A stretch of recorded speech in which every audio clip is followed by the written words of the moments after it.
Assalamualaikum warahmatullahi wabarakatuh. Perkenalkan, nama saya Kurni Rahmah, absen 14 dari kelas 12D. Di sini akan menjelaskan tentang pemberontakan PRRI yang terjadi pada masa lalu, analisis potensinya di masa kini, dan mengantisipasi pemberontakan yang serupa di masa akan datang. Pembentukan PRRI bermula dari reuni Divisi Banteng di Padang pada tanggal 20 hingga 25 November 1956. Divisi Banteng adalah komando militer yang dibentuk pada masa Perang Kemerdekaan tahun 1945 sampai 1950 di Sumatera Tengah, yang wilayah operasinya meliputi 4 provinsi sekarang, yaitu Sumatera Barat, Riau, Jambi, dan Kepulauan Riau.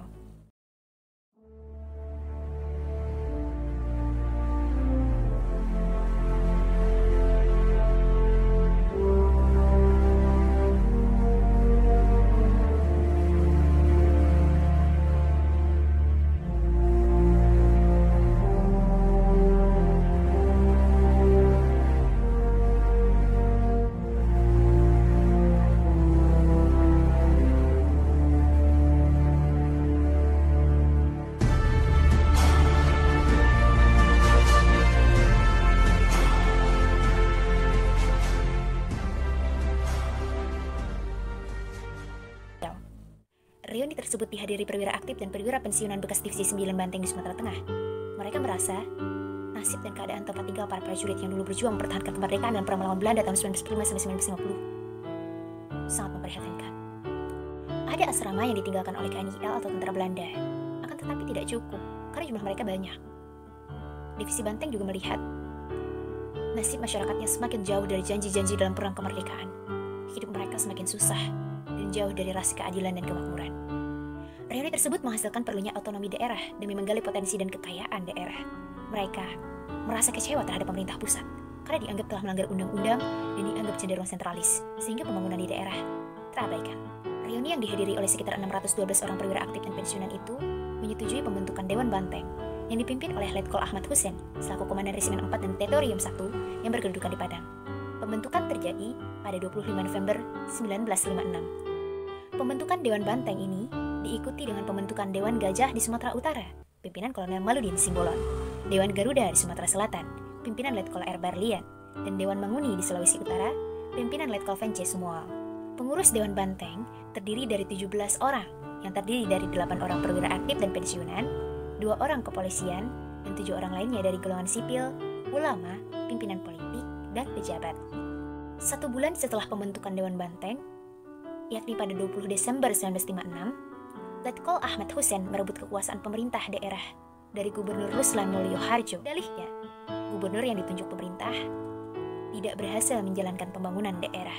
Walaupun Letkol Ahmad Hussein mengambil alih jabatan gubernur, namun Letkol Ahmad Hussein tidak ditindak, malah sebaliknya, yaitu dihormati dan diangkat menjadi Panglima KDMST atau Komando Militer Daerah Sumatera Tengah. Karena berhasil memenuhi salah satu tuntutan Dewan Banteng agar dibentuk salah satu komandan militer di Sumatera Tengah yang terdiri dari ex-divisi Banteng dan dinamakan KDMST. Dewan Banteng sebenarnya tetap mengakui Soekarno sebagai Presiden Republik Indonesia, tetap mengakui pemerintahan Juanda, dan tetap mengakui Jenderal A.H. Nasution sebagai Kepala Staf Angkatan Darat atau KSAD. Selain pembentukan komando militer, mereka hanya menuntut adanya kesetaraan dalam pembangunan antara pusat dan daerah. Dewan Banteng mengusulkan adanya dana alokasi untuk pembangunan daerah Sumatera Tengah, namun tak diindahkan.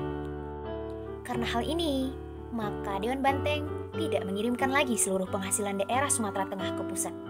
Ditahan semuanya di daerah dan digunakan untuk pembangunan daerah. Masalah ini meningkatkan konflik dengan pemerintah pusat.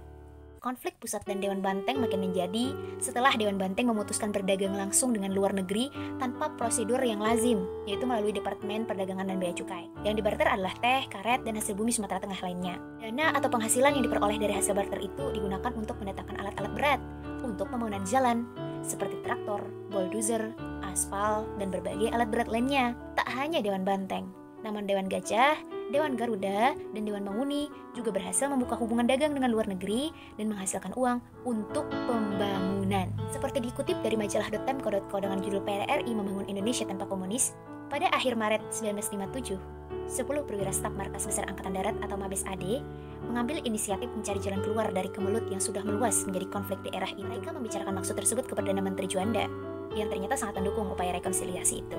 Para perwira Mabes AD itu dikirim ke daerah-daerah yang bergolak untuk kemungkinan penyelenggaraan suatu pertemuan nasional di Jakarta. Letkol Sumual yang menyadari bahwa inisiatif itu adalah satu-satunya cara penyelesaian, lalu datang ke Jakarta dan menghubungi Juanda. Dengan Juanda, ia sepakat langkah pertama ke arah musyawarah nasional itu adalah pertemuan antara para tokoh militer dan sipil di daerah bergolak untuk meyakinkan mereka bahwa musyawarah nasional merupakan jalan terbaik. 2 hari sebelum musyawarah nasional dibuka, yaitu 8 September 1997, terjadi pertemuan di Palembang. Dalam pertemuan tersebut, hadirlah tokoh bangsa Muhammad Nasir yang jelas mempengaruhi pertemuan itu. Dia mengatakan bahayanya komunisme, sebab pada pemilu 1955, PKI menjadi 4 partai besar. Di bawah pengaruh Nasir, semua eksponen daerah bergolak itu menyatakan solidaritas dan membentuk satu dewan saja dengan nama Dewan Perjuangan. Jadi, keputusan yang diambil di Palembang, yang dicantumkan dalam Piagam Palembang, pada dasarnya merupakan usul bersama dari daerah bergolak. Usulan mereka yakni pemulihan Dewi Tunggal Soekarno-Hatta, penggantian pimpinan Angkatan Darat, pembentukan Senat di samping Dewan Perwakilan Rakyat untuk mewakili daerah-daerah, melaksanakan otonomi daerah, dan melarang komunisme di Indonesia. Musyawarah nasional kemudian berlangsung di Jakarta pada 10 sampai 15 September 1997. Seluruh usul Dewan Perjuangan ternyata diterima, kecuali pembubaran PKI. Dewan Perjuangan kemudian kembali menggelar rapat di Padang dan memutuskan untuk menuntut Presiden Soekarno membubarkan Kabinet Juanda dan membentuk Kabinet Hatta Hamengkubuwono, tapi Soekarno menolak. Maka pada 15 Februari 1958 di Padang dibentuk Kabinet Tandingan dengan nama Pemerintahan Revolusioner Republik Indonesia atau PRRI. Perang pun tidak dapat dihindari. Dalam PRRI terbentuk organisasi pemerintahan. Ada Syafruddin Prawira Negara sebagai Perdana Menteri, Maludin Simbolon sebagai Menteri Luar Negeri, Burhanuddin Harahap sebagai Menteri Pertahanan dan Menteri Kehakiman, Sumitro Joyo Hadikusumo sebagai Menteri Perhubungan dan Pelayaran, Muhammad Syafi sebagai Menteri Pendidikan, Pengajaran dan Kebudayaan, sekaligus sebagai Menteri Kesehatan, J.F. Waro sebagai Menteri Perhubungan, Sarumpait sebagai Menteri Pertanian dan Perburuan, Muhtar Lintang sebagai Menteri Agama, Muhammad Saleh Lahade sebagai Menteri Penerangan, dan Ahmad Ghani Usman sebagai Menteri Sosial.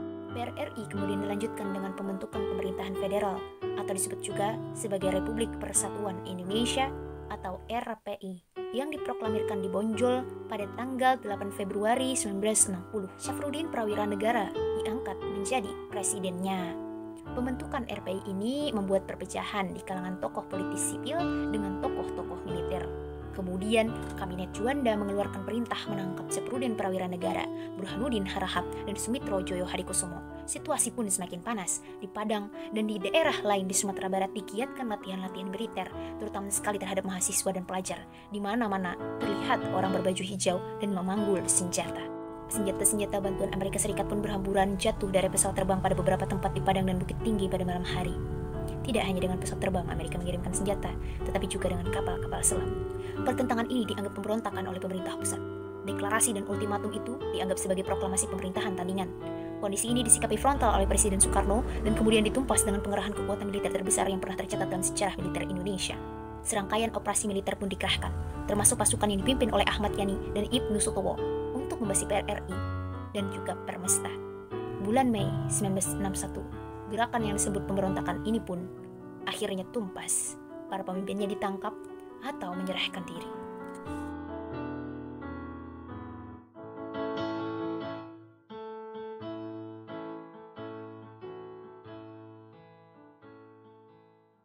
Nah, dari sudut hukum itu kita bisa berdebat ya.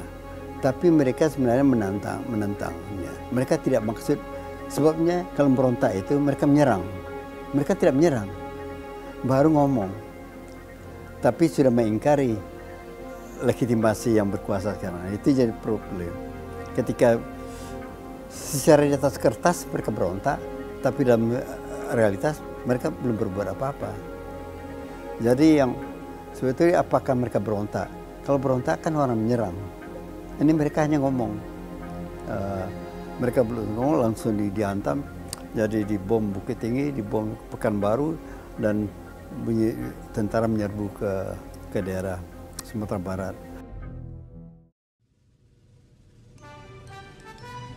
Secara umum, penyebab pemberontakan PRRI adalah ketimpangan ekonomi.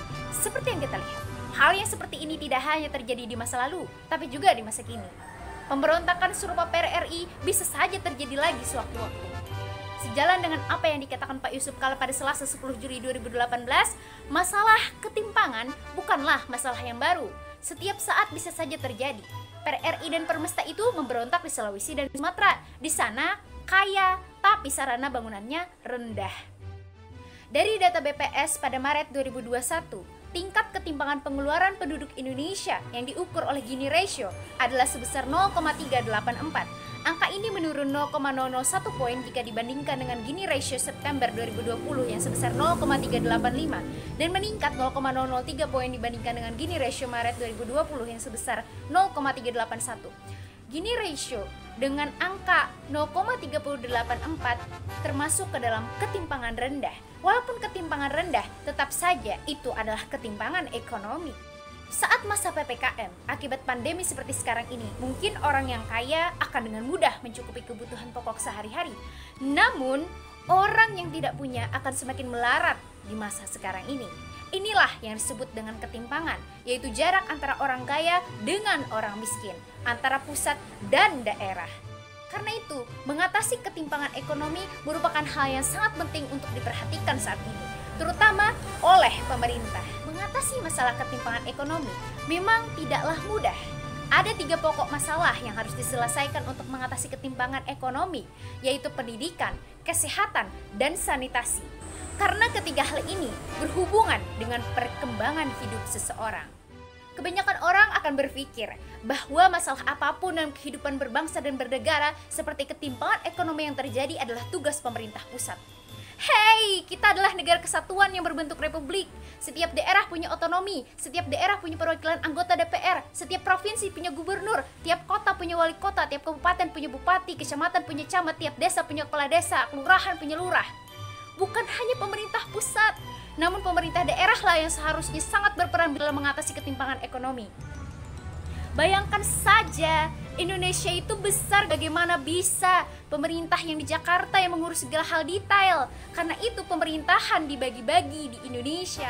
Setiap daerah mestinya saling bersaing dalam meningkatkan kemakmuran daerahnya. Setiap daerah punya potensinya masing-masing. Seperti Sumatera, di mana awal mula pemberontakan PRRI yang punya banyak hasil perkebunan dan mineral.